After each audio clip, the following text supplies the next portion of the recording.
the majority of my talk is going to center around this particular story that you might have heard of in the news about the discovery of 3 temperate, meaning fairly cool, Earth-sized planets transiting a nearby ultra-cool dwarf star. So transiting, what we mean by that is this is how we've actually detected a lot of planets outside our solar system, and it's through this technique where we just sit there and watch the star. We don't actually see the planet itself, but when the planet goes in front of the star, the brightness of the star actually dims for a while as it crosses that particular star.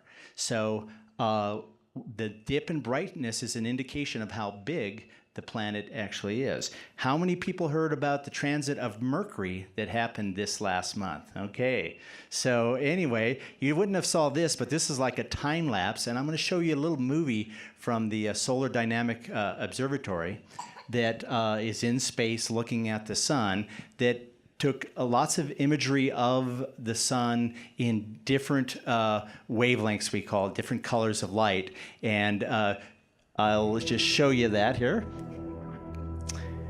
It's so interesting to look. It almost doesn't look real.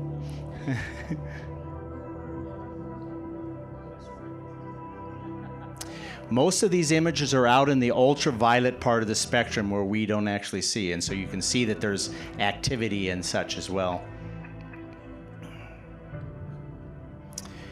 This is more what we're used to looking at, the photosphere of the sun. So this is our image of how the sun looked. And so anyone who got to see it, that's how small a dot it is when it crosses the sun.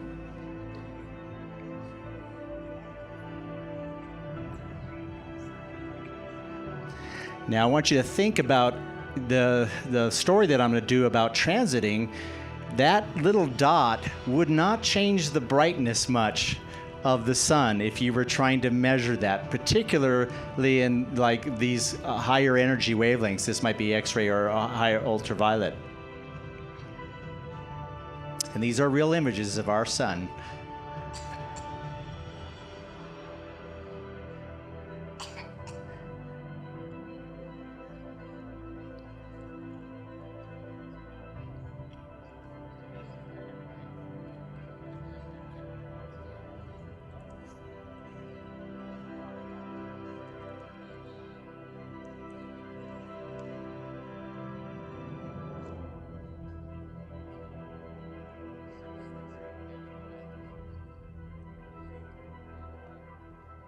Now you see it kind of jumpy. That's because they're not taking, you know, it's not at video rate as they take the images.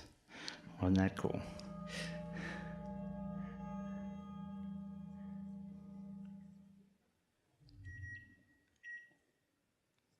Oop. Okay, so getting back into the transit technique, so I'm going to talk to you about 3 planets that they found by this nearby star, and it was actually discovered by a very small telescope called the Transiting Planets and Planetesimal Small Telescope, or TRAPPIST. And these guys get into some serious acronyms. But here it is in South America. It is only a 0.6 meter telescope, only 24 inches. This is where it's shown here. And it's a prototype for a larger project with another nice acronym, SPECULUS, for Search for Planets for Eclipsing Ultra-Cool Stars. I don't get it, because they're pulling out letters here just kind of randomly, and then they're spelling a word that I don't even understand. I looked this up, and as far as I can tell, it's a gingerbread butter spread for cookies or something. So look that up. Kids, maybe you know what that is. So the ultimate project is going to be also in South America, a different observatory site, but they're going to have 4 of these 1 meter telescopes. So that's about 40 inches across. And the idea when they're doing these studies is they're just constantly monitoring nearby stars that are in our solar neighborhood. And to say something about the solar neighborhood stars, here is a map of some of the brighter stars that are actually close to us. The sun is right down here.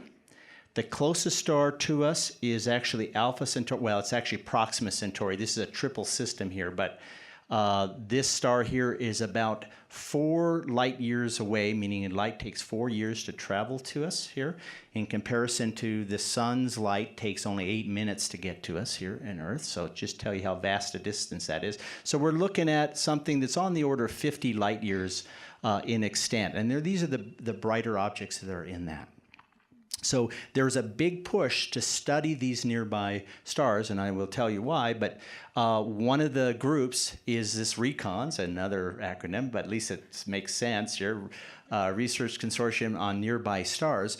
And I'm going to show you a clip, just the first minute, of the study of what we know so far in kind of the nearest 80 light years from the Earth. And it's going to start from the sun and then move out from the solar system. And you'll see over here in the right-hand corner, it will say how far it is in something called parsecs. This is the way astronomers measure distances. But if you multiply that by 3, you get light years. So 1 parsec is 3 light years.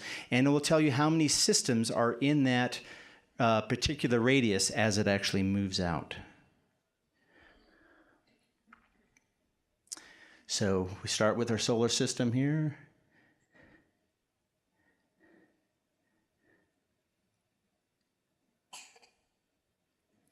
So they're going to go out 25 parsecs. So around our solar system, we have something called the Oort cloud. And you'll see it'll take a while. We're going to have to get up to close to a parsec or over a parsec before we get our first system. So the only star system within this distance is ours, 1, and 9 objects. I take it that's the 9 planets, but I'm not sure. I just saw that there. Here's Alpha Centauri coming in here at a couple of parsecs. Still not many objects in that distance.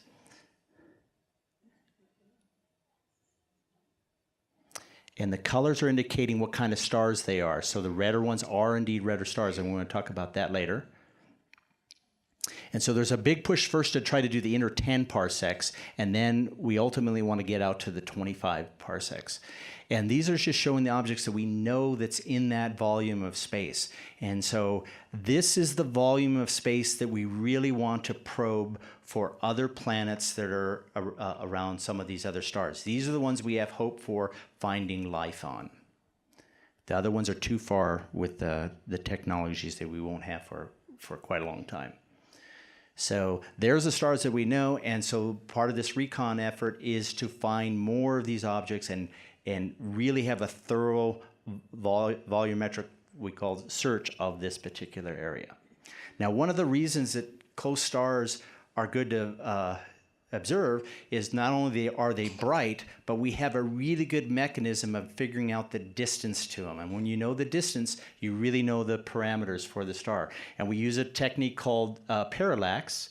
You can kind of demonstrate this to yourself by if you put your thumb up in front of your eyes and you go back and forth between your 2 eyes, you will, looking out each eye, you will see the thumb shifts on the background. The further your thumb is held from your face, the smaller the shift.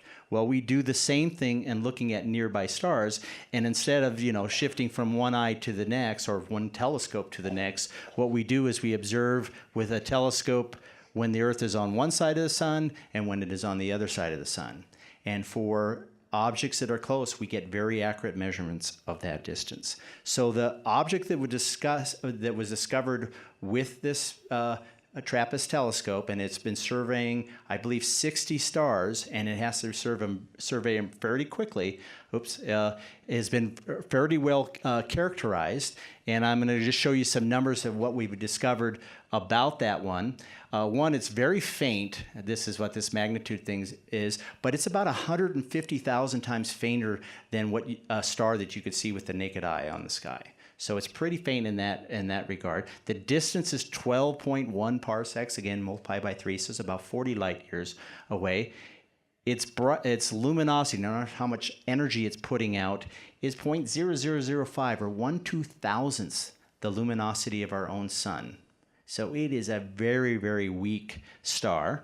Its mass is about 8% of ours, and its sun, and its radius is about a tenth of ours. And I'll show you some more stuff on terms of what its temperature is about. So we've well characterized that. What astronomers do is they have templates. They can measure the brightness of the star at different wavelengths, and they can compare it to templates of different types of stars. And this is an M8 star, and I will get into what that is in a bit here. Another cool thing that they are able to do by just measuring the brightness. So all these little blue or cyan dots that you see are representative of observations that they were doing one night after another for these particular stars. And then they're averaging them for every single day here. When they take all that data, they can then try to say, okay, I'm going to plot one at this particular time and one at this time, and assume that the star is actually rotating at some rate. And when you find the rotation rate, you get a nice little curve like this. So this is all these points plotted in terms of the phase of its rotation. So we know the rotation rate of this star. It's 1.4 days. In other words, it rotates all the way around 1.4 days. It spins 1.4 days. So that was one thing. So we have well characterized the star. Here's just an artist's concept of how that star would look. It's a lot cooler. That's why it's very red in color. So these planets, when they look up into their sky, they see a very red sun. And it's about that size in comparison. And this size is not much different than the planet Jupiter. Okay. This is what astronomers call a Hertzsprung-Russell diagram, where all the kinds of stars that we know about are plotted in terms of how bright they are going up and how hot they are going to the left, or how cool they are going to the right. The sun is shown here. It is a G-type star. You go up over here, it has, on this plot, it's 1 times the luminosity of the sun, and its temperature is about 5,500 Kelvin, which is about 5,500 Celsius there. These stars that we're looking at, and so this big band here is what we call the main sequence. This is where stars are happily living out their lives, burning hydrogen in their cores that power their luminosity for the majority of their life.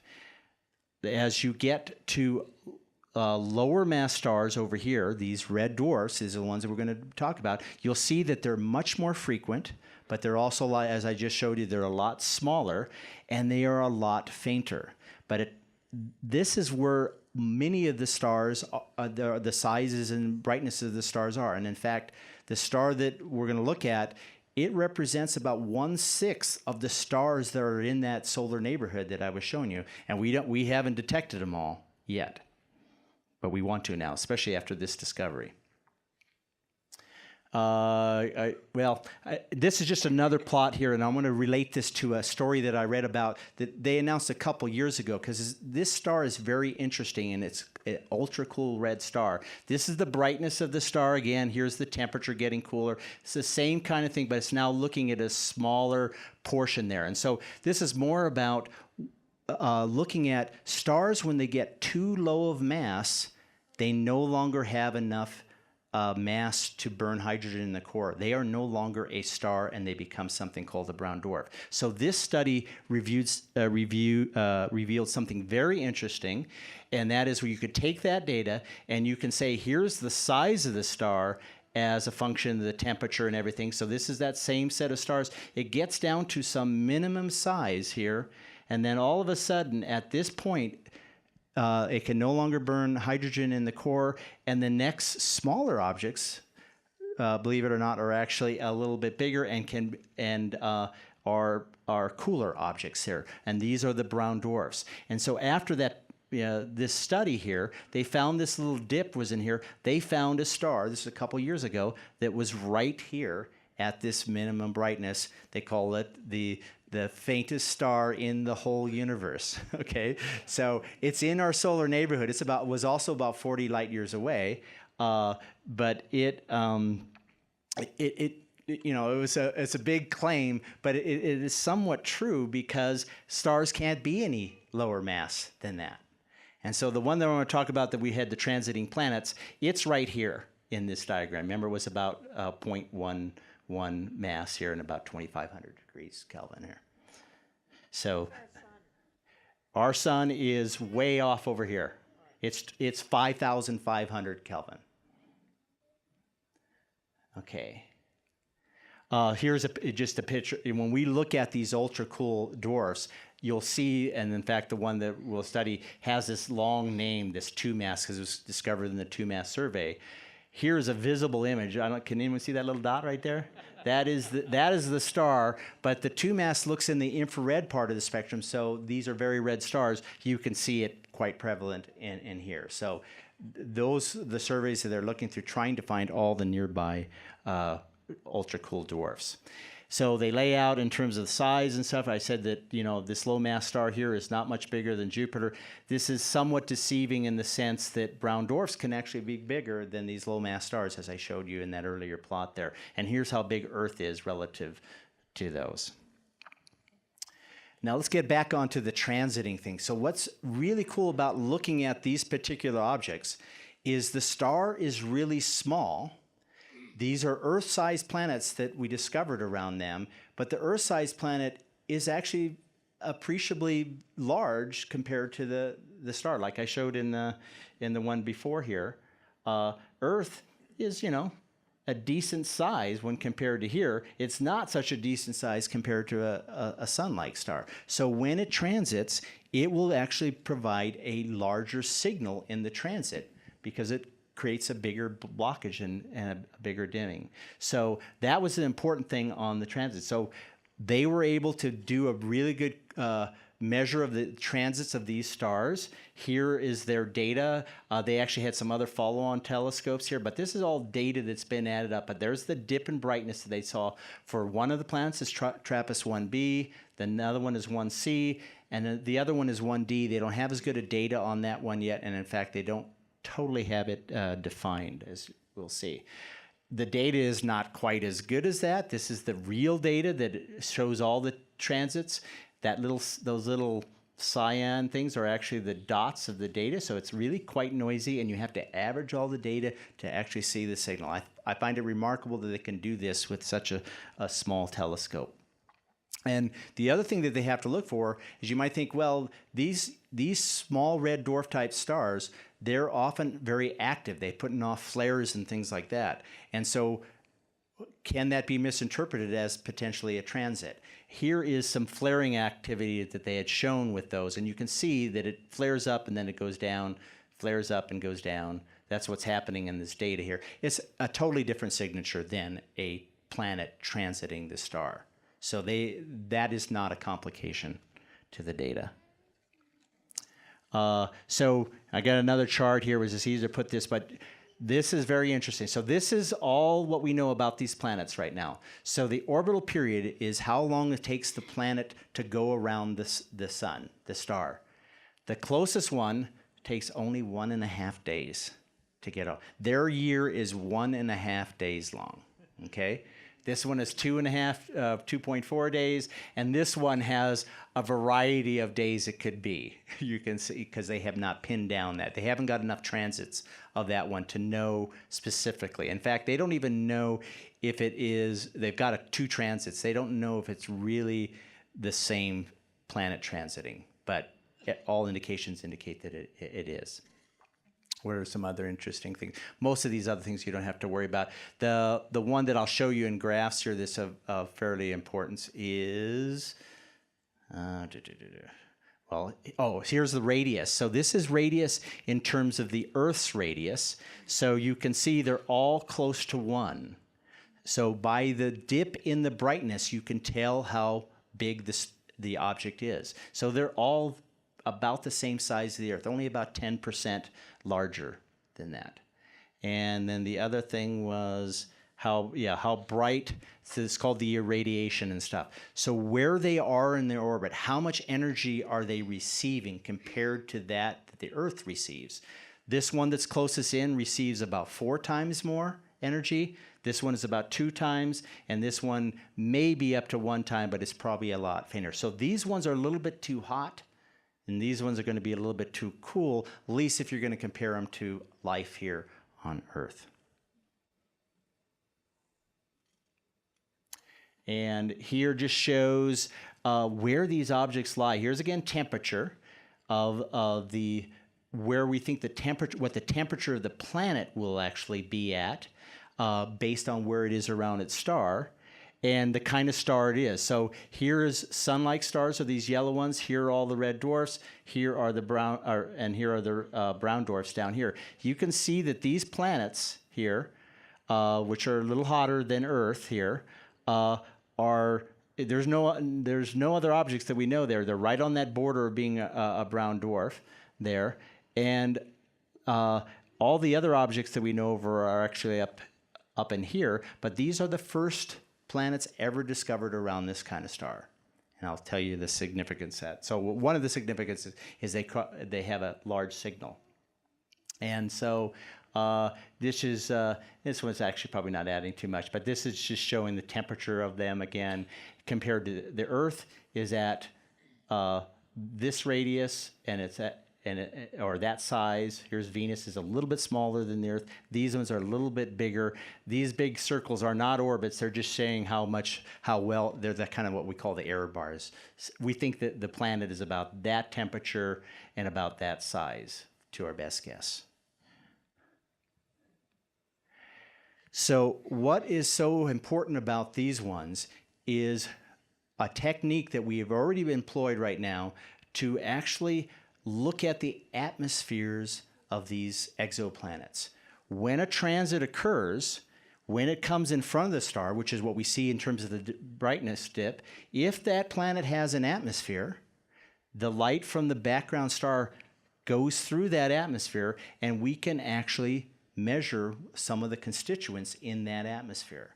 And that's what we're after, because if we can measure things like oxygen and methane and ozone, that is an indication that life is on that planet. We also get an idea of what happens on what we call the secondary eclipse when it passes behind the star. You can learn about the star on that side is being illuminated by, or the planet's being illuminated by the star, and you can learn about the temperatures of that particular planet. And so we've done quite a few studies on bigger objects, but nothing that we can do with Earth-size objects. And so this thing here shows, again, those temperatures that we have. Here I'm pointing out the TRAPPIST C and B objects that are up here. They're at those temperatures. But what's important here is that this is just showing you the higher you are on this scale, the better chance that you have to measure the atmosphere of these planets. And the size of the dot is showing how big the object is. So these are Earth size that are here. We have a few other objects that are up here, Kepler 4.2c, that's pretty good here. It's a pretty hot temperature there.